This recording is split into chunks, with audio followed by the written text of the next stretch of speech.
Sometimes the dragon breaks down, actors get hurt, and the author sues the filmmakers. Sounds wild? That's the never-ending story.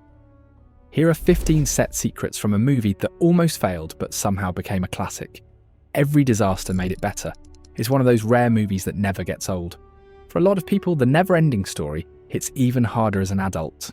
Every rewatch, you notice something new, feel the nostalgia, and root for the story all over again. It's so loved, even Stranger Things, The Simpsons, and Family Guy can't resist a never-ending story shout-out.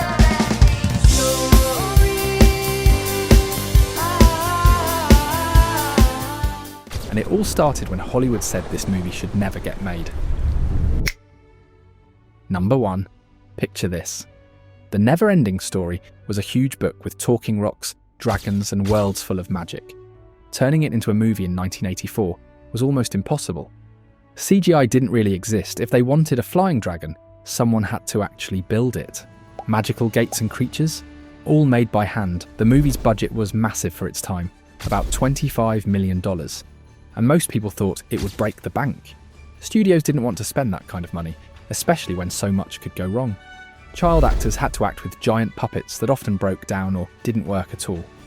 Because people who have no hopes are easy to control. But being told no just made director Wolfgang Petersen try harder. Instead of using camera tricks or fancy computers, he chose to build big sets and real puppets. Sometimes when you try something bold, you get big problems, and even bigger magic you never expected.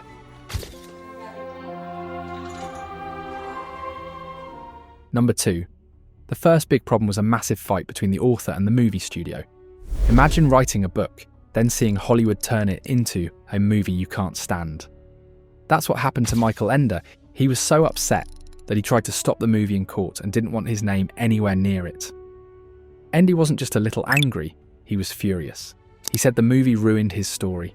He didn't like how the filmmakers changed the magical creatures, took out the deeper meanings, and made everything look shiny instead of special. Get out of here! I don't like kids.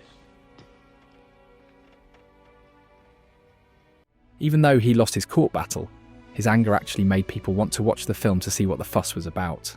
Sometimes when there's a big fight over a movie, it gets even more attention. But that was just the start. The next problems were even bigger and way more dangerous. It's a racing snail!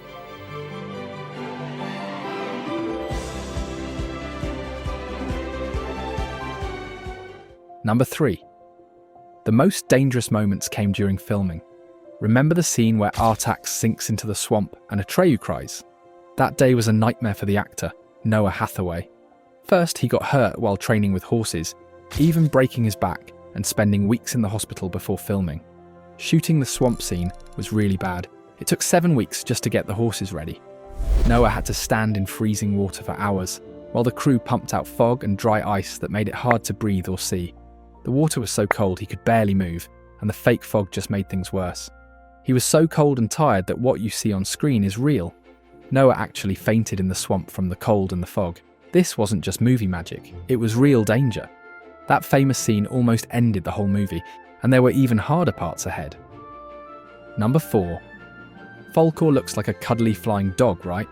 Well, creating that lovable luck dragon was basically like trying to operate a small airplane that kept breaking down. The main Falkor was roughly 43 feet long, and its head weighed about 200 pounds, requiring a forklift just to move around the set. Here's where it gets crazy. It took a large crew of puppeteers and technicians to make Falkor work, including help from Jim Henson's team, because nobody else could figure out how to make this mechanical nightmare actually look alive. They were crammed inside and around this massive puppet, pulling cables and operating controls, while the thing constantly overheated and malfunctioned. But every time something broke, they learned how to make Falkor more expressive. When the eye mechanisms jammed, they found new ways to show emotion. When the mouth controls failed, they discovered better ways to sync his speech. All those technical disasters forced them to find creative solutions that made Falkor feel more real than any perfect machine ever could. Of course, malfunctioning animatronics were just one safety concern when you're working with young actors. Things will work out fine, Atreyu. Number 5. When stunts were real and safety margins thin, The actors' genuine reactions became the performance. These days, child actors have safety coordinators, stunt doubles, and about 50 different people making sure nothing goes wrong. Back in 1984, not so much. Noah Hathaway and Tammy Stronach were doing their own stunts with real animals, climbing actual heights, and working with heavy animatronics that could seriously hurt them. Noah had already broken his back during horse training before filming even started, then got thrown around by that massive Falkor puppet, climbed real rock formations without safety harnesses, and worked with unpredictable horses in dangerous conditions. In the swamp scenes, he passed out from the freezing water and dry ice that reduced oxygen levels. Tammy had to interact with animatronics that weighed more than she did, and even wore false teeth during early filming. These weren't green screen effects or carefully controlled movie magic. But here's the thing, all that genuine fear and excitement you see on their faces, that's because they were actually scared and excited. You can't fake that kind of authentic reaction with modern safety measures and digital effects. Of course, unpredictable conditions weren't limited to the stunts. What was it? Yes. One scene I had to eat a sandwich, and I hate sandwiches. Number 6. The production faced constant technical breakdowns that should have shut everything down. Movie sets are supposed to be controlled environments where every light, every prop, every camera angle gets planned down to the smallest detail. Well, nobody told that to the NeverEnding Stories production team. Their sets kept flooding, breaking down, and literally falling apart around the actors.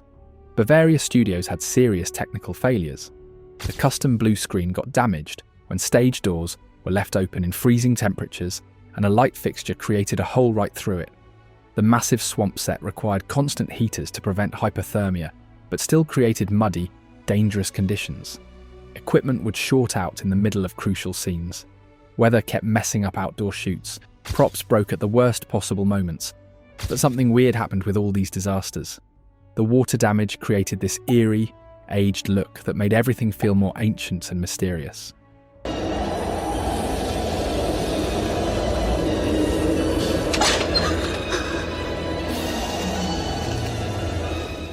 When fog machines malfunctioned and overpumped vapor, it created haunting atmospheric shots they never could have planned. Equipment failures forced them to use natural lighting that looked way more magical than their original setup. All those accidents that should have destroyed scenes actually made them look better. While several incidents also endangered people, the chaos created visual effects that no amount of careful planning could have achieved, but the most dangerous technical malfunction was still waiting in the shadows. Number 7. The scariest puppet on set was Gmork, the giant wolf. But Gmork was dangerous for real, not just on screen. The puppet was heavy and hard to control. One night they were filming late, everyone was tired, and Gmork started acting up. During a scene, its claw got stuck and swung right at Noah Hathaway's face, knocking him out cold. It missed his eye by just a little bit. If it hit the wrong spot, filming could have ended right there and Noah could have been badly hurt. But here's what's strange. All those weird stops and starts made Gmork look scarier and more real. The puppet's unexpected moves looked wild because they actually were. You never knew what the wolf would do next, and that made every scene more intense. Sometimes, the mistakes and problems on set make a movie scene look even better than planned. Number 8. What you saw in this movie depended on where you lived. The editing team made different versions for Germany and the US. The German version was about 7 minutes longer. Some scenes were cut out in the US, like Bastien and his dad at home, extra moments in the school attic, and more about why Fantasia was falling apart. These weren't just boring deleted scenes, they actually helped us understand the characters. Steven Spielberg and Giorgio Moroder also made changes for American viewers, replacing music and speeding things up. In the US version, the story moved faster and focused more on action than big feelings or slow moments. But here's the surprise, these changes worked. By cutting extra story bits, they made the adventure move faster and hit harder, especially for kids. Sometimes removing stuff by accident can create a better movie, even if it wasn't the plan. The Swamps of Sadness was the craziest thing I've ever seen. It was the biggest set in Europe. It might even been in the world at the time. Number 9. The movie's money problems led to a funny solution. Crew members, and even the director became extras. Most movies have little hidden jokes called Easter eggs for fans, but on this set, real workers and family had to dress up and stand in the crowd because they couldn't afford to pay tons of actors. The director, Wolfgang Petersen, can be seen in a few crowd shots. Producers show up when the bullies chase Bastien. Even family members helped fill scenes so it wouldn't look empty. What's cool is that all these unplanned actors made the movie feel more close and personal. Instead of feeling big and fake, it feels like you're seeing a world built by real people who loved the story. Fans still look for these cameos today because they show how hard everyone worked to get the movie made. Number 10. The NeverEnding Story was the most pricey German movie ever. More than $25 million, which was a huge deal back then. They planned for filming to take 3 months, but it actually took almost a full year. Every time something broke or got delayed, the movie got even more expensive. Money was so tight, the crew had to use smart tricks. They fixed props instead of buying new ones. When Falkor the dragon broke, they kept repairing him. People had to work on lots of jobs, not just one. But here's the best part. All that stress and hurry made the movie look special. They couldn't use fancy computers, so everything had to be made by hand. It made the movie look creative and real, like something built by people, not just by money. Sometimes, when you have less to spend, you get something even better. Number 11. The NeverEnding Story didn't look like the other fantasy movies from the 80s. A lot of those older movies had sets that looked fake, like a theme park made of plastic. But the team behind this film wanted everything to feel real and special, like walking into an old museum or a church. The art and costume designers took ideas from famous paintings and sculptures. Their goal was to make everything seem ancient and magical, not shiny and new. Hollywood bosses didn't love this choice. They wanted something more commercial that could help sell toys.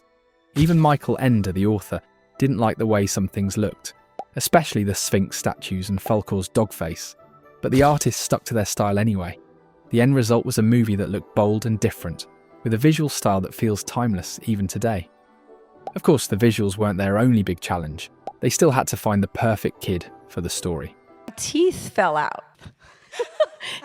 And they put him in, and it was like I couldn't speak at all. I just had this terrible, terrible lisp. Number 12. Finding the right kid to play Bastien was a huge job. The filmmakers needed a real, normal-looking kid, not a super confident Hollywood star. Bastien is a boy who escapes into books because his real life is tough, and that needed to feel true on screen. Comic books. No, I've read Treasure Island, The Last of the Mohicans, Wizard of Oz, Lord of the Rings. They auditioned hundreds of children, looking for someone who could handle the tough emotions in the story. Missing his mum, feeling alone, and wanting to disappear into his imagination. Many young actors felt too rehearsed or fake, but when Barrett Oliver auditioned, the team knew he was right for the role. Filming was hard for him though. Sometimes the actors spoke different languages on set, and their voices were replaced later. This made Bastien's world seem even stranger and dreamier. But Barrett's honest feelings, his sadness, his awkwardness, came through and made Bastien feel real, not like a movie version of a kid. But even Bastien's story changed depending on where you watched the movie. Number 13. Not everyone saw the same NeverEnding Story. The movie was edited in 2 different ways, one for Germany and one for the United States and other countries. The German version was about 7 minutes longer and used an old-style orchestra soundtrack. The US version had more pop music and was cut to move faster. These changes meant that kids in Europe grew up with a movie that felt ancient and fairy tale-like, while American kids got a version that was louder, faster, and fit with the 80s style. Spielberg even helped decide what to cut and change for America. But here's what's really interesting. Music alone changed the feeling of the whole movie, even when some scenes were the same. The different cuts made the story hit people in new ways, depending on where they watched it. All that work to make one perfect fantasy, but everyone saw it a little differently. At least the props stayed the same. Or did they? Number 14. Most movie props get forgotten in storage, but the NeverEnding Story's props became famous all over again. Falkor, the giant luck dragon, didn't get thrown out. Today you can actually ride a model of him at a studio in Germany. The special book Bastien used ended up with private collectors, and the Empress's costume is now shown in a movie museum. Fans became detectives, searching out anything from the movie that survived. They found old artwork, spare props, and even costumes that actors took home after filming. Every piece that still exists feels like a part of movie history, and fans love tracking them down. What started as movie stuff almost lost forever became treasures for people all over the world. These props are now shown in museums, studios, and fan collections. The The fact that so many items survived gives the movie a second life outside theatres. But even the movie's most famous scenes barely survived the toughest problems. Number 15. One of the biggest problems came from the Sphinx Gate scene. The crew worked for months building huge sets, training horses, and making robot creatures. But this one scene nearly ruined everything. The giant Sphinx statues were supposed to shoot laser beams from their eyes, but nothing worked right. The lasers looked fake and the statues kept breaking in the middle of filming. The team was running out of time and money. They kept trying new ideas and even felt like giving up. Then someone suggested making the broken effects part of the story, so the weird random lights and spookiness stayed in the movie. That accident actually made the scene look even more magical and scary than if everything went as planned. Sometimes, the stuff you can't control ends up making the movie better. The glitches became the best part of the story. The never-ending story turned big problems into movie magic.